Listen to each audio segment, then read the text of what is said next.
In today's video, I compare an old Canon 50mm 1.4 EF lens with a brand new Canon 50mm 1.8 RF lens, and the results really surprised me, so let's get right to it. Those of you who've been following my channel know that up until now, I've stubbornly refused to purchase any RF lenses because of the massive cost involved in purchasing any of the higher end lenses. In fact, my aversion to dumping $3,000 on a lens has had me thinking about bailing on the Canon system altogether, but that's another story for another time. In any event, I recently caved and I purchased my very first RF lens, this nifty 50mm 1.8, and I took advantage of the recent holiday weekend here in the US to test the lens extensively on my favorite unwilling subjects, my family members. And in today's video, I'm going to tell you what I like about it, what I don't like about it, and I'm going to compare it to my older 50mm 1.4 lens to see how it stacks up. The autofocus in the 50mm 1.8 RF lens is good, but I was kind of surprised by how lackluster it is in comparison to my older EF lenses. Compared specifically to the 50mm 1.4 EF, it's basically the same speed, maybe a touch faster and quieter. Now, this was disappointing to me because even though this is a very cheap lens, I had thought that the focus would be considerably better than my old lenses by default. In fact, using this lens was the first time that I got a series of images that were out of focus, including a series of images of my daughter on a swing set moving at a relatively moderate pace. In reviewing the images at the end of the weekend, I was surprised to see how many images were out of focus because I've been spoiled by the R5 and its brilliant autofocus system. I will also add that the autofocus is much more consistent in my older L glass than it is in this new nifty 50. Using the lens on auto white balance outside on a bright day, I also found that many of the images were sort of on the cooler side and a touch too greenish. Now, I think that Canon lenses tend towards the cooler side in general, so I'm kind of used to that, but with the nifty 50, it was more noticeable and not really pleasing. Now, I never noticed such a dramatic color shift with my older EF lenses, so I was a little surprised by this as well. One of the biggest things that irks me about this lens is that there is no dedicated AF/MF switch on the lens barrel. Instead, the switch that's on the barrel lets you turn on and off the control ring. In order to manually focus the new nifty 50, you need to access a menu on your camera. I think this is super annoying and not fun at all, especially if you're like me and you tend to shoot a fair amount of video in addition to stills on the same shoot.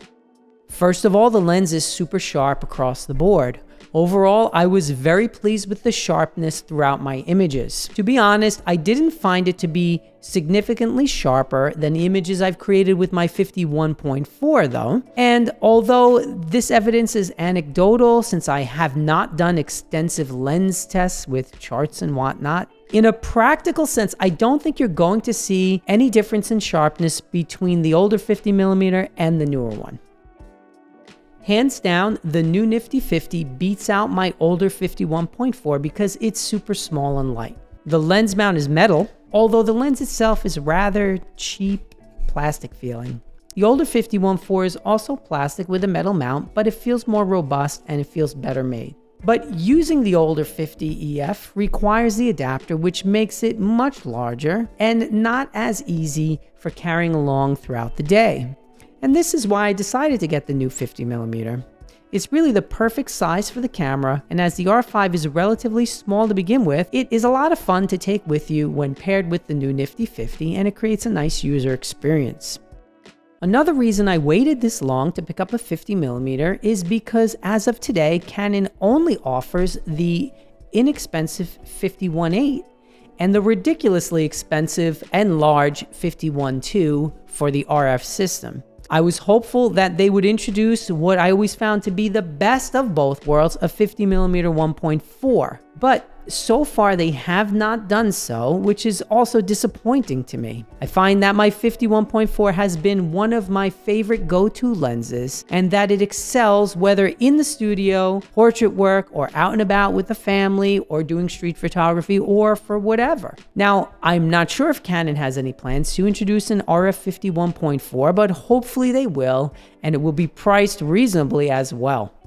Although I'm hating a little bit on this lens in this review, I don't regret the purchase. It does exactly what I expected it to do as an inexpensive 51.8. But it hasn't won me over completely yet, so I'm going to keep shooting with it for a while and see if I warm up to it a bit more. As of today, I think I still prefer the image quality and the autofocus on my older 50mm 1.4, but I don't like the added bulk created by the lens with the adapter, especially when taking the camera out of the studio. Well, I hope you enjoyed this review. Do you own the Nifty 50 RF lens? If so, let me know what you think about it in the comments below. As usual, gently press that like button. There is no need to smash it. And don't forget to subscribe to my channel. Every subscription represents a tiny little dopamine hit that spurs me on to create the next video. And I appreciate my subscribers very, very much. You can also click on any of the links in the description below if you would like to help support the channel and continue to help me make more relevant and fun content for you. Until next time, go out and take some awesome pictures today, and I will see you next time. Bye, everyone.